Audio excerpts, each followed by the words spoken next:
helpful to somebody else. Okay, go. What's your question? Well, my understanding of it is that either they don't have a random assignment, it's more of a convenient sample type thing. Yeah, so there needs to be an intervention, but it can be missing either a control or randomization. So you can do a pre-test, post-test, and just have an intervention group, or you can have a control and an intervention group without a randomization. But basically, they need to be testing an intervention, but be lacking one of the criteria that makes it a true experimental design. So basically, either a control group or randomization. Does that make sense? Yeah. I'm probably going to have to go off topic a little bit and find something. Sometimes it's hard to find exactly your topic, especially since you're in an area where not a lot has been done yet.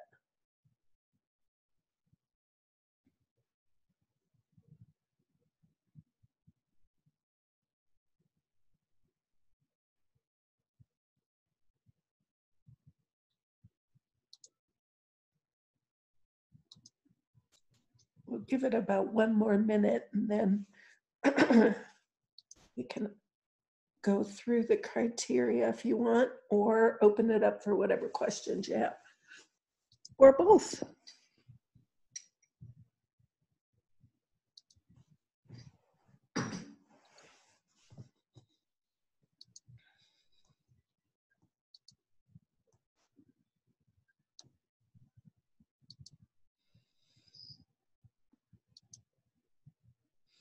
Carrie, your board in the background looks a little bit like a Scrabble board from a distance.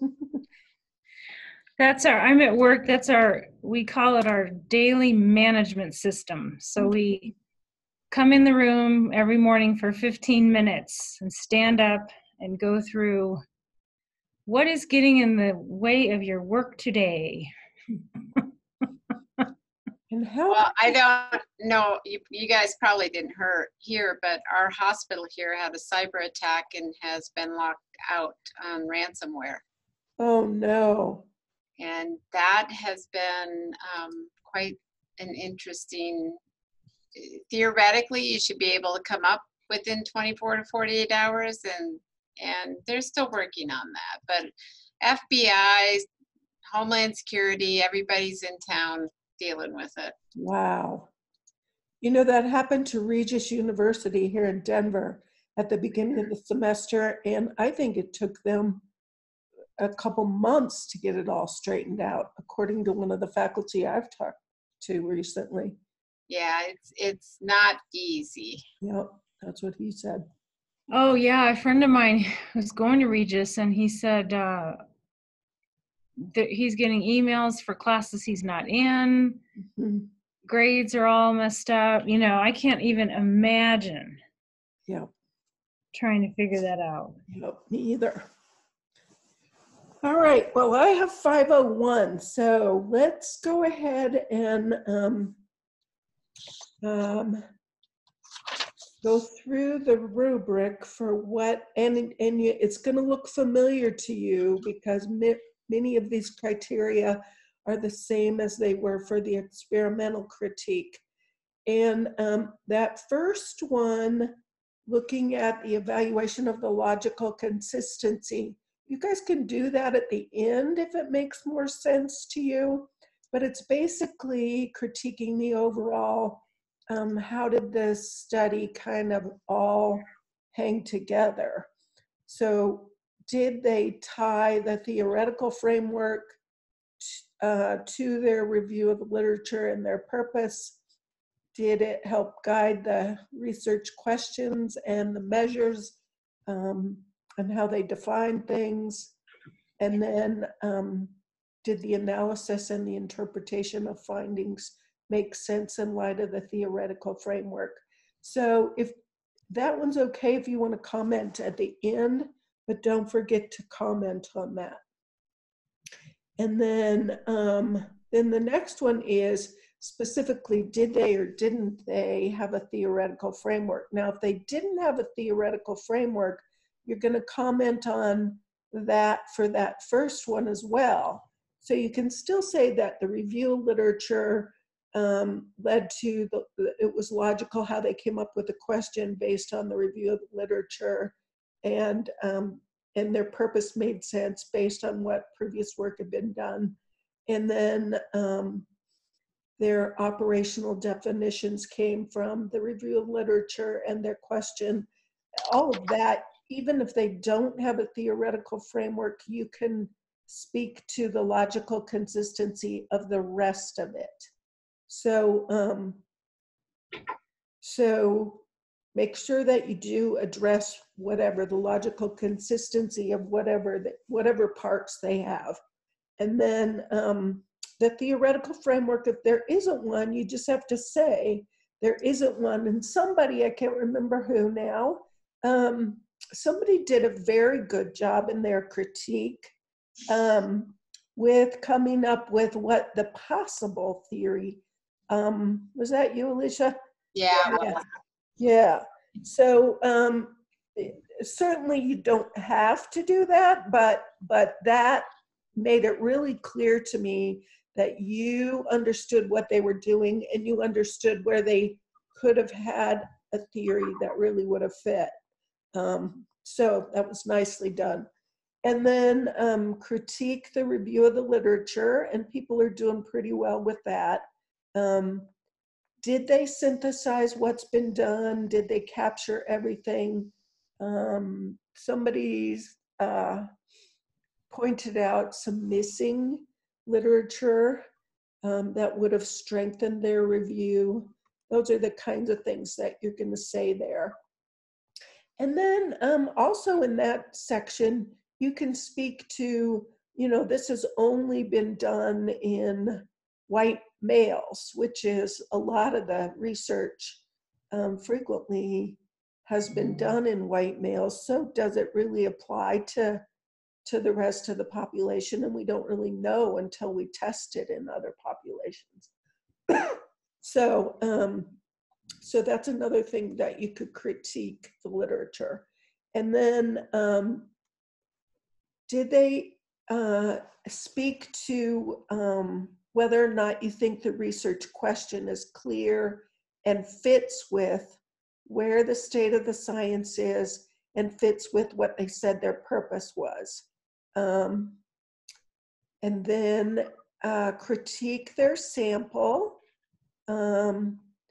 They should tell you who the target population is, and then they should speak to what their sample is.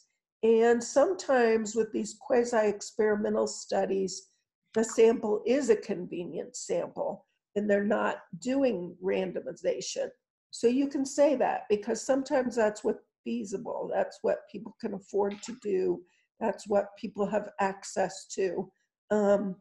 It's okay to critique it. You just have to speak to each of these things.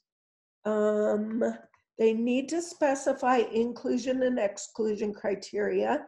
And if they don't, you need to speak to that. Frequently, they don't mention the attrition rate, but you want to critique whether or not it's present. Adequacy of sample size, and how are you going to know that?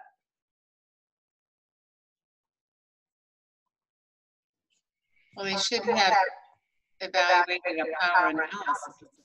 Yep, they should speak to a power analysis, or sometimes they don't use that language, but they'll say, we determined an adequate sample was this with an alpha of 0.05 and 80% ability to detect differences or something like that.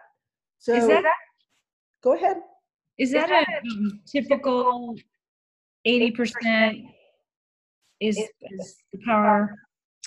Yeah, that's kind of the gold standard, but frequently if you're looking at something rare and you just can't get a big enough sample, they may relax that a little bit and say like 0.10 for the alpha, or they may relax that ability to predict differences a little bit. So you definitely want to speak to that and speak to whether or not it was appropriate to relax it. And I'm thinking of things, particularly in the medical literature, if you have a really rare disease and you're never going to get a big enough sample, or you're trying a new, really different sort of procedure, and you're not going to try it on a lot of people before you do some preliminary work to see if there might be some possible benefit. I'm trying to think of one that I read recently where they relaxed it, and nothing's coming to mind. But usually they set the alpha at 0.05 and say an 80% power to detect differences. And that's how you calculate the sample size then. And I had trouble figuring out the statistical process, which statistical test you use to figure out the 80%. Yeah, so there's actually a tool that helps you calculate power, and you use the effect size. And we're going to do a little bit of that when we do the meta-analysis. The first analysis assignment is a meta-analysis, and it helps you calculate power based on a variety of statistics. And that particular tool, it's an Excel tool with the formulas in it, is in your Canvas shell under that week where we do meta-analysis.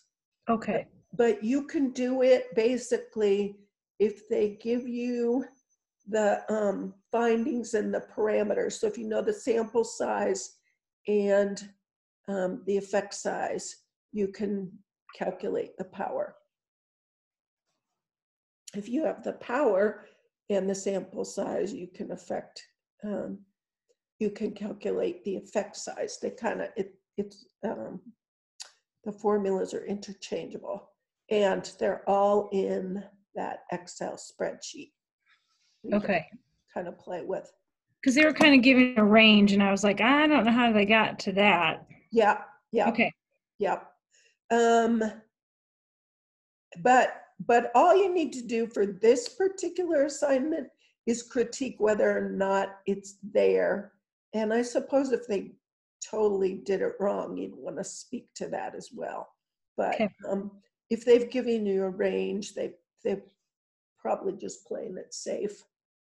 Okay, thank you. And then the next part is the protection of human subjects. And most people are getting that done adequately. Most articles they won't publish now if they don't speak to the protection of human subjects. The interesting that came up in somebody's article was an international study. And so the language is a little bit different.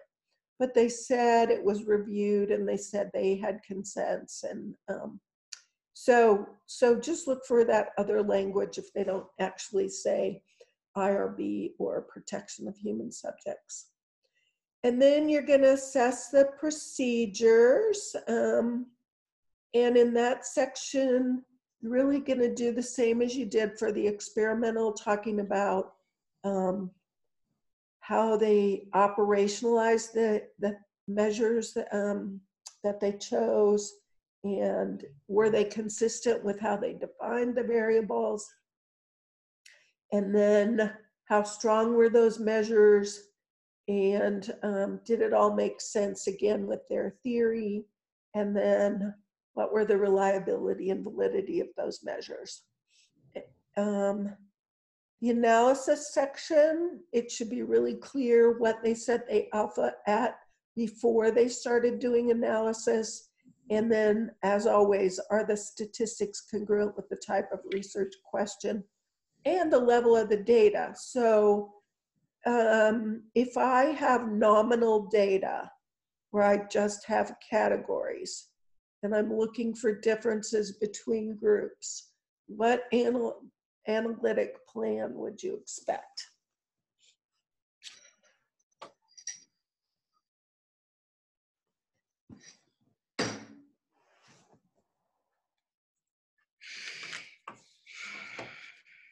Can you repeat that? I didn't quite catch it. Yep. Is my computer acting up again? No, Okay. it's on my side. Okay. So I had a little trouble with the internet this morning, but I thought this afternoon we were okay. So if I'm looking for differences between groups, let's have a treatment and a control group, or a pre-post test. So I have this quasi-experimental study and I'm looking at differences between groups and it's nominal data. Then what analytic test would I be using?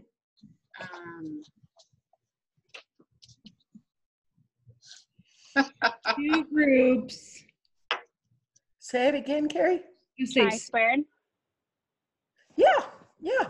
So you're going to use. Sorry, it's Allison. I was just chiming in. Hi, Allison. I'm sorry. Hi. It's okay.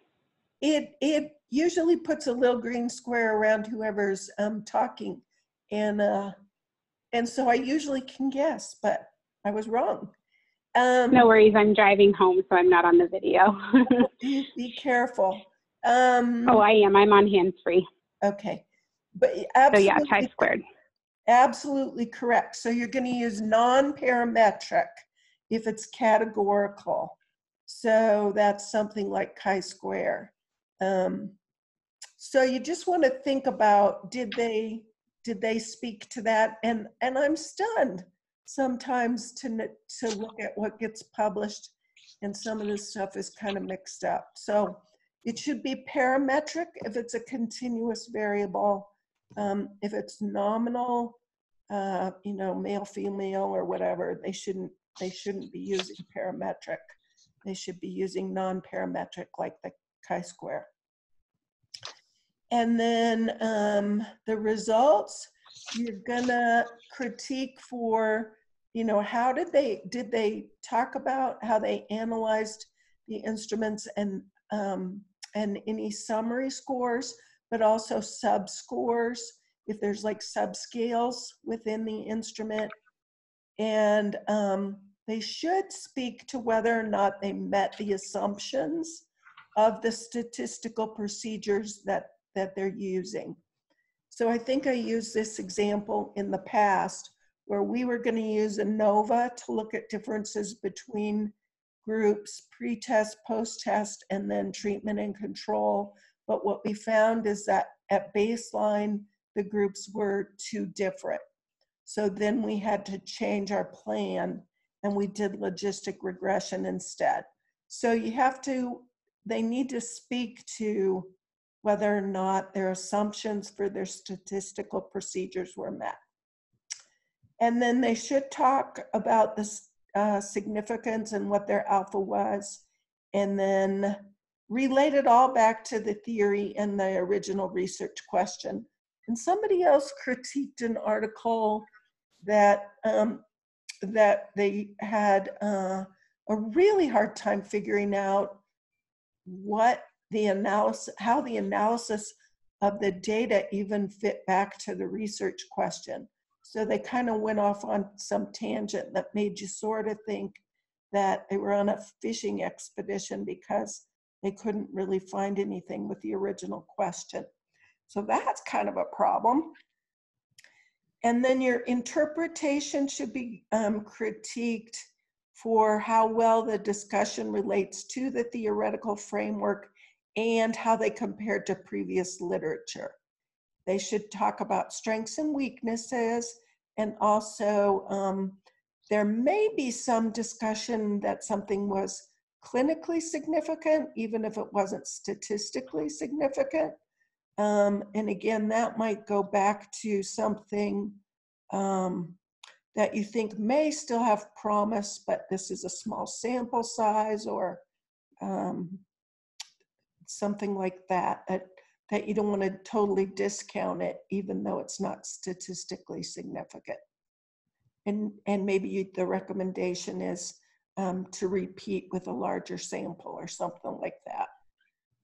I could see something like that happening with some of the things you're looking at, Alicia, since it's kind of a newer approach. Okay. So, questions about any of that?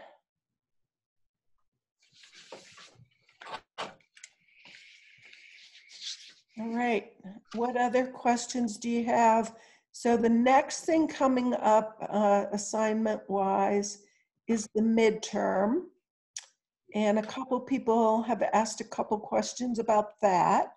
So what I can say, my recommendation to prepare for the midterm is to make sure that you do the assigned reading. Keep in mind that it's 5 points, it's not 50 points. Do not freak out. Graduate students seem to freak out when they see exam. But really, if you're keeping up with the reading and carefully looking at each chapter, I think you'll be totally fine with the midterm. And then comes the proposal outline, and people have started asking questions about that.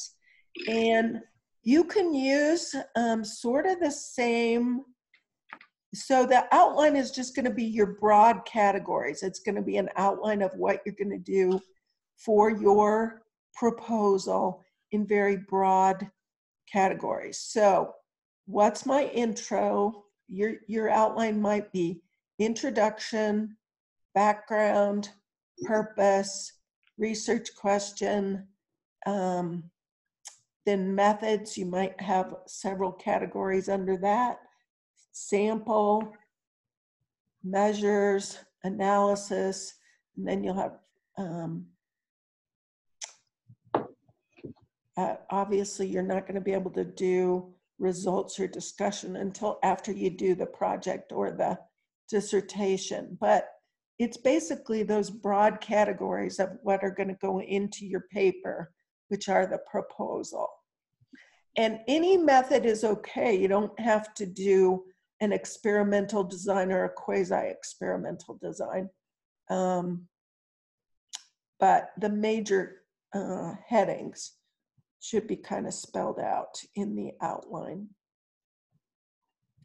So, questions about any of those?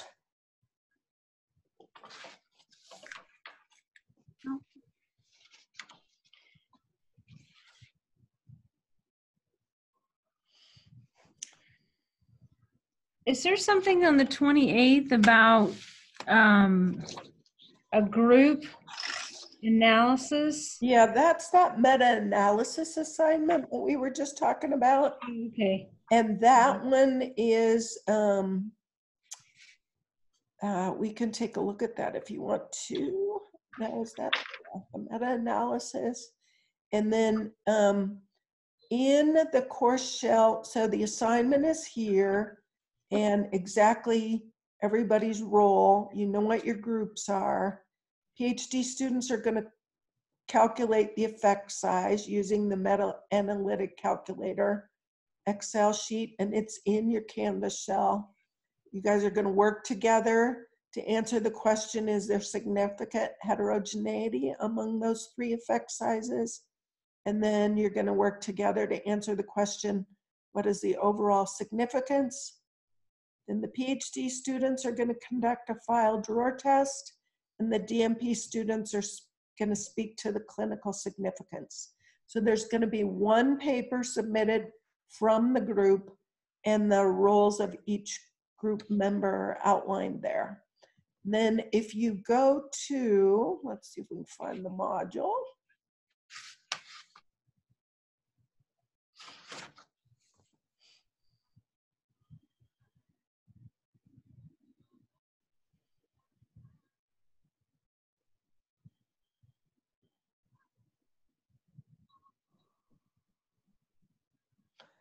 Make you guys dizzy while I'm doing this. Make myself dizzy. Let's see.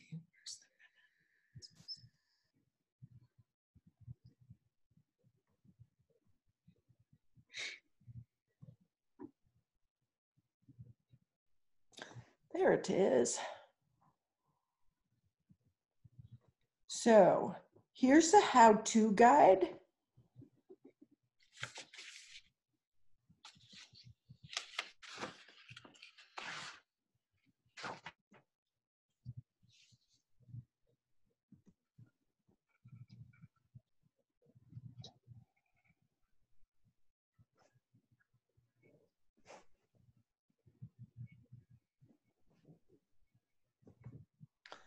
And it walks you through step by step exactly how to do it.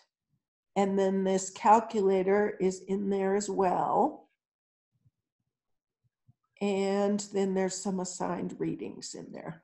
So Okay. if you just walk through, do the reading, and then just follow the steps. Okay. 1A, 1B, 2, 3. And it should be pretty clear. So there's the steps. Let's see if I can go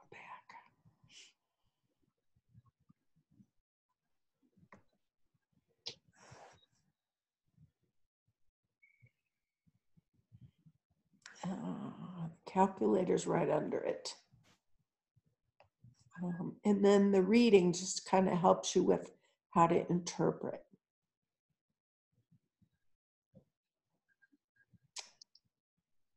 Other questions about that? Here's the calculator. So there's the reading, there's the how-to, and here's the calculator. And then it tells you, here's your assignment with what to plug in as you're into the calculator.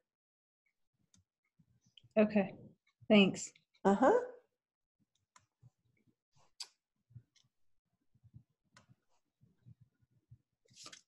It's that same exact sheet, only there's nothing plugged in. You've got to do the plugging in. So what you do from reading the question is decide which of these variables you have to plug in. And you add them up down here.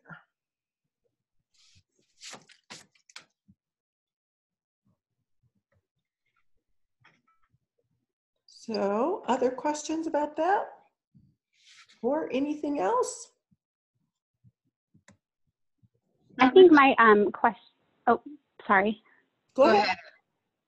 I was just going to ask if you had any suggestions. I haven't started looking for the quasi-experimental article yet. Do you have any suggestions on identifying those? I know with the instrument critique, that was pretty easy for me to find.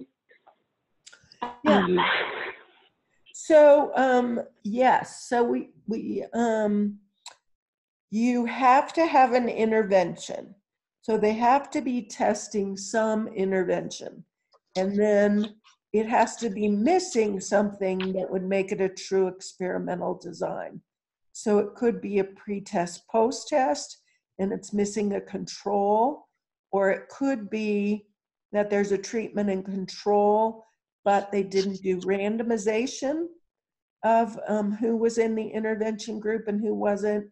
So it might be just a convenience sample that's a comparison. Anything like that makes it quasi-experimental. So you just look for some intervention, and hopefully you can find something sort of related to what you care about. But Alicia was saying at the beginning, she's having a hard time finding a quasi-experimental on her topic of interest. So she's going to have to kind of go off topic a little for this assignment. Okay, And makes sense. Thank you. Yeah, and if you want me to take a look at something before you do all the work of critiquing it, just email it to me. Awesome. Thanks for offering that. Yeah, absolutely. Any other questions that anybody has about this or anything else? No. Nope. Thanks for all of the help and all the resources and. Yeah, we're trying to make this as, user-friendly as possible. So, and quite honestly, guys, if you come up with an idea of something else that you want added for future classmates, let me know, because I'm happy to do it. If you can think of something that would make it help somebody coming next. It's pretty clear, I think. We're hoping. Yeah, I think the only thing I would recommend, just a general recommendation for helping folks, would be to somehow clear out the files section and or organize it a little more. It's really hard to find things. The titles have a lot of symbols and different things in them. So sometimes I find myself searching or I'm messaging classmates to ask what a document was listed under.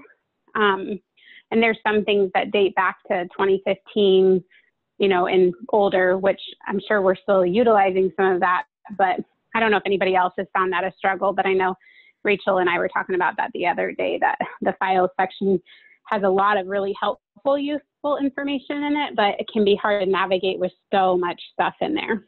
Yeah, you really actually shouldn't need to go in the file section. If you just go to the modules, everything you need for each week is in the module under that week. So I had to go in there to find something that you reviewed with us in person when we were there for intensive.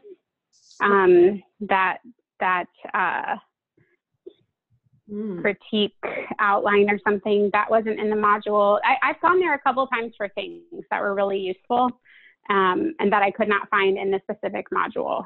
So, yeah, that stuff, but if I'm the only one, no worries.